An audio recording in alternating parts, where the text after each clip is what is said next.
Facebook, WhatsApp आणि Instagram या social media ॲपनंतर आता सर्वांना टिकटॉकचे वेड लागले आहे। लहान मुलांपासून ते ज्येष्ठापर्यंत सर्वांमध्येच याचे क्रेज पाहायला मिळत आहे।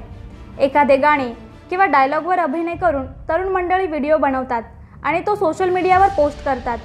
या ॲपवर भन्नाट व्हिडिओ अपलोड करून अनेक जण प्रसिद्धीच्या झोतातही आले आहेत। पण हे व्हिडिओ बनवण्यासाठी तरुण आपला जीव देखील धोक्यात घालत असल्याचं समोर येत आहे। त्यामुळे प्रत्येकाने या ॲपवरून व्हिडिओ बनवताना जीव धोक्यात घालू नये अशी प्रतिक्रिया जाणकार व्यक्ती करीत आहेत। फेसबुक, व्हॉट्सॲप, इंस्टाग्राम अथवा इतर सोशल मीडियावरून टिकटॉक व्हिडिओ मोठ्या प्रमाणावर शेअर होत आहेत। मात्र निव्वळ करमणुकीसाठी तयार करण्यात आलेल्या या ॲपचे अनेक साईड इफेक्ट दिसू लागले आहेत।